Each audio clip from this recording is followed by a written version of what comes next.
Coimbatore cylinder வெடி விபத்து என்று மாநிலத்தினுடைய முதலமைச்சர் குறிப்பிட்டுட்டே இருந்தார். அப்போதிருந்து நாங்கள் சொல்கிறோம், இது சிலிண்டர் விபத்து கிடையாது, திட்டமிட்ட ஒரு மத பயங்கரவாதிகளுடைய தாக்குதல். கோவையில் இருக்கக்கூடிய மக்களை குறிவைத்து, அதிலும் குறிப்பாக சத்தியமங்கலம் காட்டிலே இஸ்லாமியர்கள் இல்லாத மற்றவர்கள் அனைவரையும் அழித்தொழிக்க வேண்டும் என அந்த வெடிகுண்டு விபத்திலே, அதாவது அந்த பயங்கரவாதி அந்த இடத்தில் இறந்து போன நபர் பேசியதெல்லாம் குற்றப்பத்திரிகையில் இருக்கிறது. 4 குற்றப்பத்திரிகைகள் இதுவரைக்கும் தேசிய புலனாய்வு முகமை கோவை கார் வெடிகுண்டு விபத்திலே வழக்கிலே தாக்கல் செய்திருக்கிறார்கள். ஆனால் இதை பற்றியெல்லாம் பேசுவதற்கு தமிழக அரசு தயாராக இல்லை.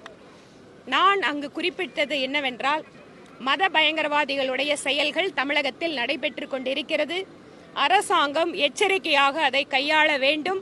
இல்லை என்றால் காஷ்மீரிலே நடைபெற்றதை போல தமிழகத்திலும் குற்ற செயல்கள் நடைபெறுவதற்கு வாய்ப்பு உண்டு என்பதை தெரிவித்திருக்கிறேன்.